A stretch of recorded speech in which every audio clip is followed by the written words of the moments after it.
जय हिंद मेरे प्यारे साथियों। आज से हमारा आर्मी का स्पेशल कोर्स लॉन्च हो गया है। इस कोर्स में हम मैथ और रीजनिंग के हर एक चैप्टर को पढ़ेंगे, साथ ही साथ प्रीवियस ईयर क्वेश्चन जो आपके ऑनलाइन में पूछे गए थे और एआरओ द्वारा जो रिलेशन के पेपर होते हैं वो सारे क्वेश्चन इस सीरीज में हम डिस्कस कर रहे होंगे। बाकी हम इसमें आपके एग्जाम के पॉइंट ऑफ व्यू से इंपॉर्टेंट क्वेश्चन होंगे उसको भी डिस्कस करेंगे। ये बिल्कुल बेसिक से आपको मिलेगा। ये पूरे जो चैप्टर हैं बिल्कुल एक एक छोटी छोटी चीजें आपको बताई जाएंगी। अगर आपके मैथ कमजोर है तो आप मैथ आराम से सीख जाओगे। आज हम पढ़ने वाले हैं संख्या पद्धति नंबर सिस्टम। सबसे पहले आपके पास आता है प्राकृतिक संख्याएं। देखो क्या होती है प्राकृतिक संख्याएं। वे संख्याएं जिनको आप गिन सकते हो वो सारी संख्याएं आपकी प्राकृत संख्या कहलाती है। जैसे मैंने कहा आपके पास 5 रुपए हैं तो आप इस 5 रुपए को गिन सकते हो, तो बोलोगे आप बिल्कुल हाँ, 1 2 3 4 और 5। ठीक है। मैंने आपको बोला कि आपके पास 100 रुपए हैं तो आप इन 100 रुपए को गिन सकते हो, तो आप बोलोगे बिल्कुल हाँ, हम इन 100 रुपए को गिन सकते हैं। ठीक है, चाहे टाइम लग जाएगा बट 100 रुपए तो गिन सकते हो ना। तो वे सारी संख्याएं जिनकी आप गणना कर सकते हो या जिनको गिन सकते हो वो सारे नंबर्स आपके नेचुरल नंबर्स होते हैं, प्राकृतिक संख्याएं होती है। प्राकृतिक संख्याएं 1 2 3 4 5 डॉट डॉट डॉट इन्फिनिटी तक ये हो सकती है भाई। अगर मैं सबसे छोटी प्राकृत संख्या की बात करूं तो 1 आपके पास सबसे छोटी प्राकृतिक संख्या होती है। उसके बाद क्या हुआ कि जीरो की भी खोज कर दी गई। अब जीरो की खोज कर दी गई बट उसे क्या कहा गया, उसे होल नंबर कहा गया। ठीक है, आप सभी साथियों को पता होगा कि जीरो की खोज किसने की थी, तो तब आप आंसर दोगे कि जीरो की खोज की थी आर्यभट्ट ने। ठीक है, अब हम पढ़ लेते हैं पूर्ण संख्याएं। अब पूर्ण संख्याएं क्या होती है, जब हम प्राकृतिक संख्याओं के साथ जीरो को भी मिला दें या जीरो को भी सम्मिलित कर ले तो वो सारी संख्या आपकी पूर्ण संख्याएं कहलाती है, होल नंबर कहलाते हैं। क्या आ जाता है इसमें, एक्स्ट्रा जीरो आ जाता है, वे नंबर्स आपके क्या कहलाते हैं, पूर्ण संख्याएं कहलाती है। ठीक है, अगर मैं पूर्णांक की बात करूं, इंटीजर की बात करूं, तो इंटीजर आपके एग्जाम में क्वेश्चन में आज तक नहीं पूछा है आर्मी के, बट पढ़ाना तो पड़ेगा ही। ठीक है, अब क्या होता है पूर्णांक, मैं पहले आपको डायग्राम से समझा देता हूं। बीच में आपका जीरो होता है, एक नंबर लाइन होती है जिसे आप बोलते हो संख्या रेखा, संख्या रेखा। ठीक है, अगर आप इसके राइट साइड में जाओगे तो इसे कहा जाता है पॉजिटिव इंटीजर या धनात्मक पूर्णांक। धनात्मक पूर्णांक इधर देख रहे होंगे +1 +2 +3 +4 डॉट डॉट डॉट तक। ठीक है, अब अगर आप जीरो से लेफ्ट साइड की ओर जाओगे, बाएं तरफ जाओगे, तो इधर होते हैं आपके ऋणात्मक पूर्णांक। क्या होते हैं, ऋणात्मक पूर्णांक, जिसे आप बोलते हो नेगेटिव इंटीजर। देख रहे होंगे -1 -2 -3 -4। और जीरो ना ही पॉजिटिव होता है और ना ही नेगेटिव होता है। अगर इसकी डेफिनेशन में एक लाइन में कहूं तो आप इसे कह सकते हो कि धनात्मक, धनात्मक, ऋणात्मक और शून्य से मिलकर बनी हुई संख्याएं, बनी हुई संख्याएं आपकी क्या कहलाती है, पूर्णांक संख्याएं कहलाती है। ठीक है, जैसे -5 -4 3 2 1, बीच में आ जाता है आपका जीरो, इससे राइट साइड जाओगे तो धनात्मक पूर्णांक। ठीक है, चलिए ये मैंने आपको बता दी। सम संख्याएं क्या होती है, इवन नंबर क्या होते हैं, तो सम संख्याएं वे संख्याएं होते हैं जो दो से पूर्णतः विभाजित हो जाए। ठीक है, या दो की टेबल में आते हो, वो सारी संख्याएं क्या हो जाती है, सम संख्याएं हो जाती है। ठीक है, the integer which are divisible by 2 are called even number. ठीक है, 2 4 6 8 10 12 डॉट डॉट डॉट, ये सारी संख्या आपकी सम संख्याएं होती है। अगर मैं विषम संख्याओं की बात करूं तो जो दो से विभाजित नहीं होती, जो दो से पूर्णतः विभाजित नहीं होती, वो सारी संख्याएं क्या हो जाती है, आपकी विषम संख्याएं होती है। जैसे 1 3 5 7 9 11। ठीक है, इस तरह से आप एग्जाम्पल ले सकते हो, ये सारी विषम संख्याएं होती है। ठीक है, अब आज ये संख्या इंपॉर्टेंट, इसने आपका पीछा नहीं छोड़ना भाई, इसने आपका रीजनिंग में भी आना है।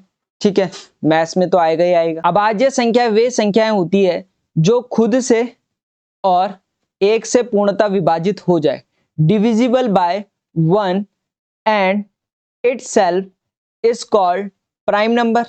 या मैं दूसरे भाषा में कहूं जिसके दो गुणनखंड होने चाहिए, दो फैक्टर्स होने चाहिए, दो से न कम होने चाहिए न दो से ज्यादा होने चाहिए। अब आप बोलोगे कैसे? आपने देखा होगा सबसे छोटा प्राइम नंबर क्या होता है? 2। तो 2 जो है, 2 के दो गुणनखंड होते हैं। एक तो आप बोलोगे 1 दूनी 2 और दूसरा आप बोलोगे 2 एकम 2। अगर दूसरे एग्जाम्पल की बात करूं 3, तो आप बोलोगे 1 तिया 3, 1 3 जा 3 और 3 1 जा 3, दो फैक्टर हो गए। मैं बोलूंगा 5, तो आप बोलोगे 1 5 जा 5 और 5 1 जा 5।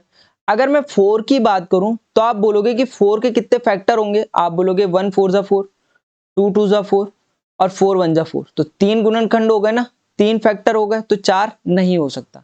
तो इसी तरह से 2 3 5 7। अब मैं 9 की बात करूं तो 9 किसकी टेबल में जाता है? तो आप बोलोगे 1 9 जा 9, 3 3 जा 9 और 9 1 जा 9। कितने फैक्टर आ गए? 3 फैक्टर आ गए, 3 गुणनखंड आ गए, तो 9 भी नहीं हो सकता। ठीक है, 11 13 15 भी नहीं हो सकता। ठीक है, क्योंकि 3 की टेबल में भी जाता है, 5 की टेबल में भी जाता है, 1 की भी जाता है और 15 की जाएगी। आपके पास सिर्फ 1 से और खुद से वो संख्या विभाजित होनी चाहिए, वो सारी संख्याएं आपकी अभाज्य संख्याएं कहलाएंगी। कोई दिक्कत? इसमें एक और क्वेश्चन पूछता है, बड़ा इंपॉर्टेंट है, कि 1 से 100 तक, 1 से 100 तक कितनी अभाज्य संख्या होती है? तो 1 से 100 तक 25 अभाज्य संख्या होती है, 25 जो है प्राइम नंबर होते हैं। अगर मैं स्मॉलेस्ट प्राइम नंबर की बात करूं, सबसे छोटे अभाज्य संख्या की बात करूं, तो तब आप आंसर दे रहे होंगे कि सर सबसे छोटा अभाज्य संख्या होती है 2, सबसे छोटा प्राइम नंबर होता है 2। यहां तक कोई दिक्कत? आगे आपके पास परिमेय संख्या। परिमेय संख्याएं क्या होती है? जिन्हें आप p बाई क्यू की फॉर्म में लिख सकते हो, but q does not equal to 0। q 0 कभी नहीं हो सकता, क्योंकि q 0 हो गया अगर, तो वैल्यू तो इनफाइनाइट हो जाएगी, वैल्यू आप निकाल ही नहीं पाओ। तो जैसे मैं एग्जांपल लूं 3 बाई 5, 7 बाई 9, इस तरह के सारे एग्जांपल आपके परिमेय हो जाएंगे। अगर मैं अपरिमेय की बात करूं, जिन्हें आप p बाई q की फॉर्म में व्यक्त नहीं कर सकते, मतलब जिनकी एक फिक्स वैल्यू नहीं होगी, है ना, मतलब पॉइंट में होगी, इस तरह से कोई वैल्यू होगी, फिक्स वैल्यू नहीं होगी। जैसे आप पाई की बात करो तो पाई 22/7 कितना होता है? 3.14 dash dash dash dash dash, इसकी वैल्यू चलती रहती है भाई।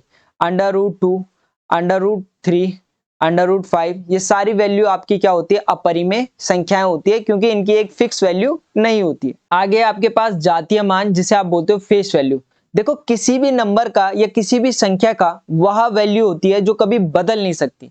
जैसे मैंने एग्जांपल लिया 4 6 7 9 में 6 का जातीय मान क्या होगा? 6 की फेस वैल्यू क्या होगी? तो 6 की फेस वैल्यू 6 ही होगी, वो वैल्यू कभी बदल ही नहीं सकती। मैंने लिखा एग्जांपल 2 3 4 5, 3 की जातीय मान क्या होगा? 3 की फेस वैल्यू क्या होगी? 3 ही होगी। मैंने लिखा 6 7 8 9, मैंने बोला 8 का जातीय मान क्या होगा? 8 की फेस वैल्यू क्या होगी? तो 8 ही होगी, वह मान जो कभी बदल नहीं हो सकता संख्या का। जैसे मैंने एग्जांपल लिया 2 3 5 7 में 3 का वास्तविक मान या जातीय मान क्या होगा? वास्तविक मान बोलो, जातीय मान बोलो, बात एक ही है। तो 3 का वास्तविक मान क्या होगा? 3 ही होगा। अब ये क्यों इंपॉर्टेंट है? ये ऑनलाइन के पेपर में पूछा गया था भाई। ठीक है, स्थानीय मान। स्थानीय मान जो है संख्या के इकाई, दहाई, सैकड़ा, वंस, टेंस, 100 के हिसाब से बदलता रहता है। अब कैसे? जैसे एक एग्जांपल यहाँ पे लिखा हुआ है 2 3 4 5 6। अब इसे क्या बोलते हो आप? तो इसे बोलते हो आप इकाईकांक, जिसे आप बोलते हो वंस।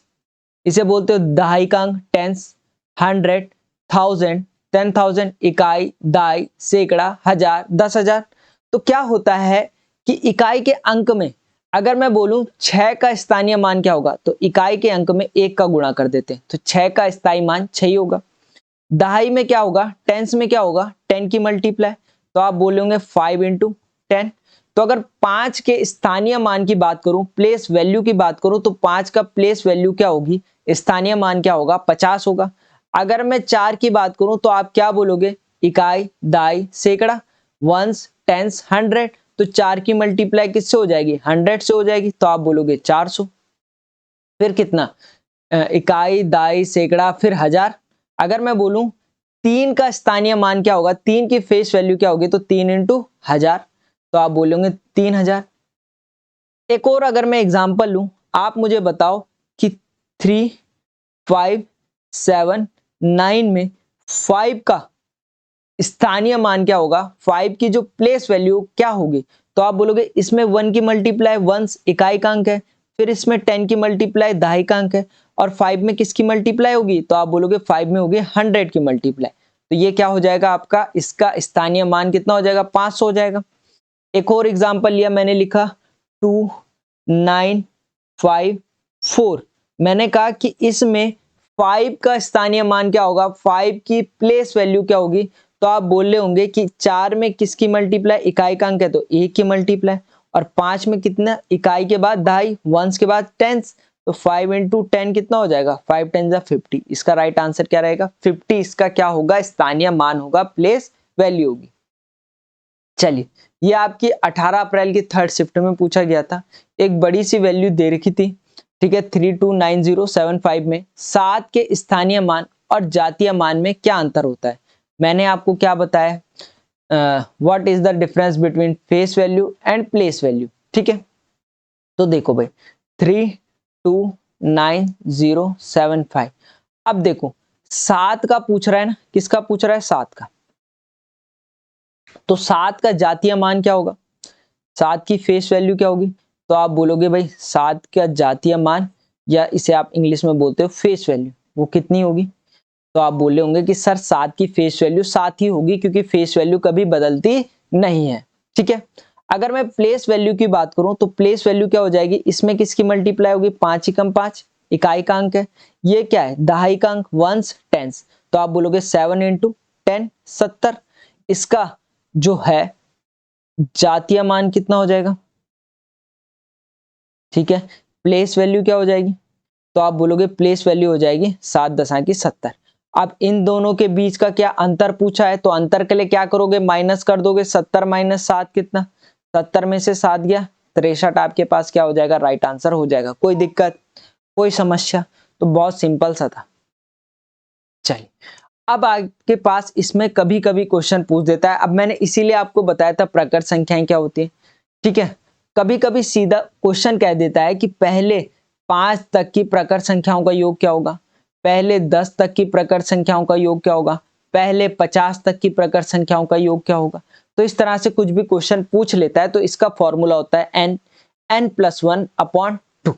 ठीक है, अगर वो सम संख्याओं की बात करेगा, इवन नंबर्स की बात करेगा, तो इवन नंबर में क्या होता है, अपॉन का 2 हट जाता है। तो जो मेरे पास फॉर्मूला निकल के आता है n+1 मेरे पास फॉर्मूला होता है भाई।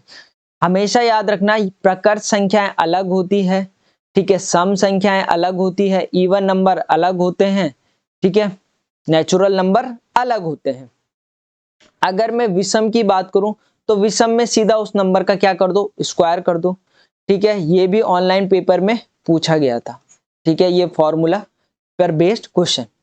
n तक की प्राकृतिक संख्याओं के वर्गों का योग पूछे, ठीक है, sum of square of first n natural number. n की वैल्यू मतलब कुछ भी दे दे, पहले 5, पहले 10 या पहले 15 प्रकार संख्याओं के वर्गों का योग पूछ दे, तो क्या कर देंगे, फॉर्मूला लगा देंगे n+1 2n+1/6। तो आपका राइट आंसर आ जाएगा। तो चलिए आ जाते हैं अपने पहले क्वेश्चन में। सवाल कह रहा है कि पहले 10 प्रकट संख्याओं का योग क्या होगा। अब देखो, पहले 10 प्रकट संख्याएं क्या होंगी, पहले मैं आपको बेसिक से बता देता हूं।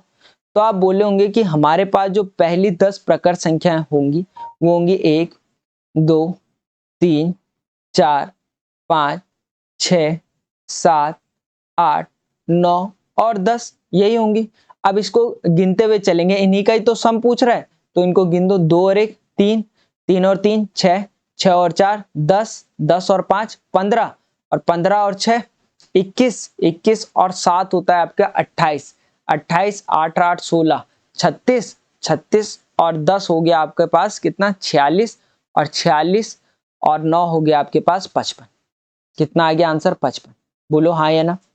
अब इसको हम फॉर्मूले से करेंगे, तो मैंने आपको फॉर्मूला अभी लिखा है। फॉर्मूला क्या होता है, n+1/2, यही होता है किसका, 10 प्रकट संख्याओं का या n तक की प्रकट संख्याओं का फॉर्मूला। अब n की वैल्यू कितनी दे रखी है, तो n की वैल्यू आपके पास 10 दे रखी है।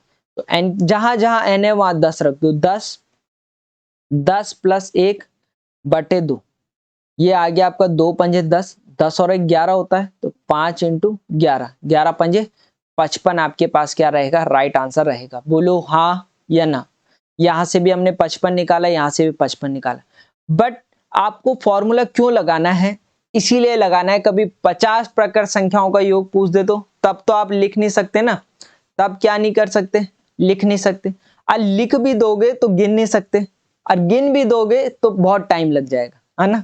तो आपको क्या करना है, जल्दी करना है, तो फॉर्मूला क्या लगेगा, n+1/2, जहां n की वैल्यू कितनी है, n की वैल्यू 50 है।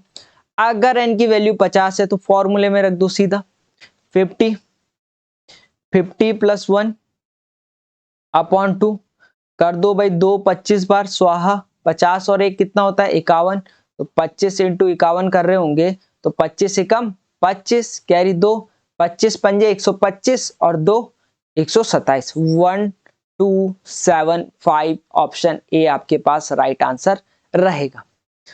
अब यहाँ पे कह रहा है कि पहले 20 सम संख्याओं का योग ज्ञात करो, इवन नेचुरल नंबर की बात कर रहा है, तो इवन नेचुरल नंबर के लिए 2 क्या हो जाएगा, हट जाएगा, वैल्यू क्या बचेगी, n+1, बोलो हाँ या ना।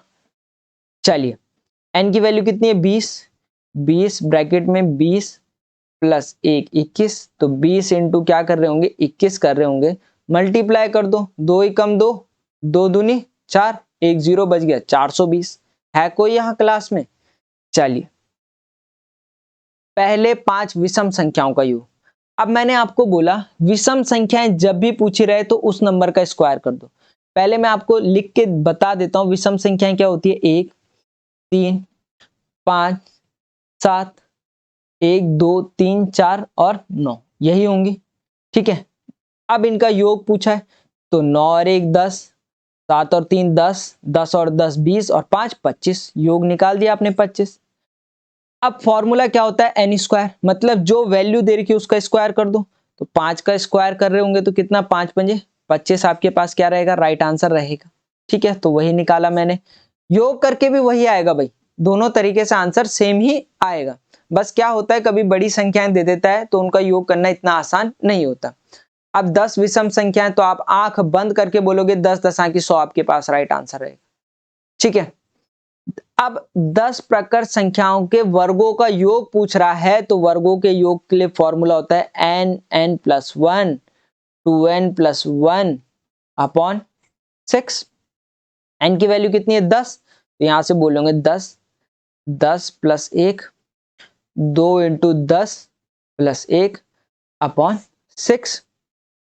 काट दो भाई, कटेगा भी नहीं, 10 गुणा 10 और 1 11, 10 दूनी 20 और 1 21/6, 2 पंजे 10, 2 3 6, 3 सत्ते 21, ठीक है।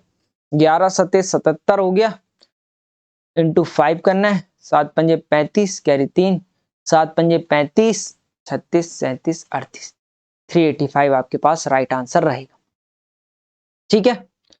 चलिए, अब ये क्वेश्चन आपका ARO लैंसडाउन में पूछा गया था 2017 के आसपास। इस टाइप का क्वेश्चन आपका ट्रेडमैन में शायद पूछा गया था कि 1 से 100 तक की पूर्णांक संख्याओं में एक कितनी बार प्रयोग होता है, मतलब एक जो है कितनी बार आता है।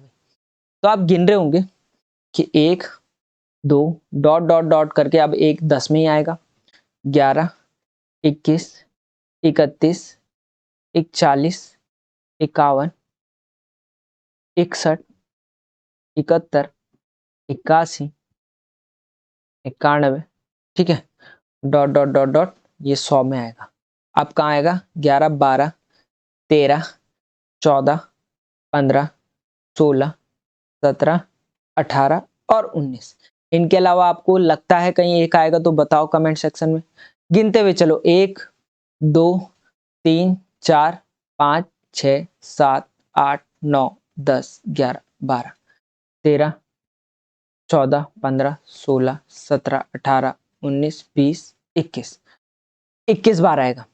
1 से 100 तक कोई भी संख्या पूछ दे कि कितनी बार आएगी, वो सारी संख्याएं आपकी 21 बार आएंगी भाई। आप इसे घर में भी काउंट कर सकते हो। 2 भी 21 बार आएगा, 3 भी 21 बार आएगा, 4 भी 21 बार आएगा, कोई भी संख्या लगभग आपकी 21 बार ही आती है। आगे है आपके पास जीरो क्या है, ठीक है, तो जीरो एक पूर्ण संख्या है, होल नंबर है, जिसकी खोज किसने की थी, आर्यभट्ट ने की थी। ना तो धनात्मक होता है ना ही ऋणात्मक होता है, नेचुरल नंबर में वो आता है नहीं, तो पूर्ण संख्या होती है, होल नंबर होता है। सबसे छोटी अभाज्य संख्या कौन सी होती है, तो सबसे छोटी अभाज्य संख्या होती है आपके पास 2। 0 से 100 के बीच में कुल कितने अभाज्य संख्या होती है, तो 0 से 100 के बीच आपकी टोटल 25 अभाज्य संख्या होती है। अब इसमें इकाई का अंक कैसे निकालते हैं, मुझे बताओ। 2, 3, 4 में इकाई का अंक क्या होता है, 4।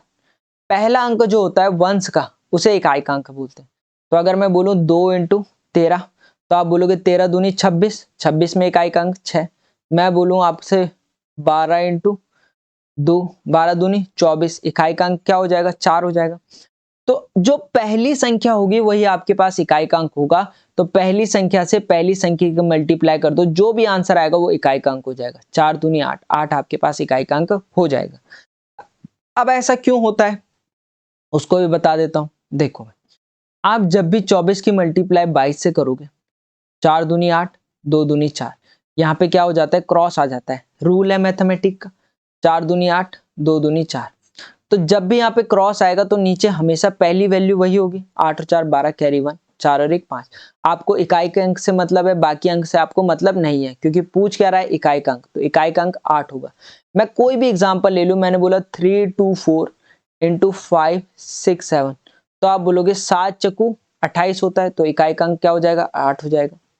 मैंने आपके पास एग्जाम्पल लिया 12 × 12, तो 12 बरांकी 144 होता है, तो 144 का आपको सिर्फ क्या चाहिए, 4 चाहिए।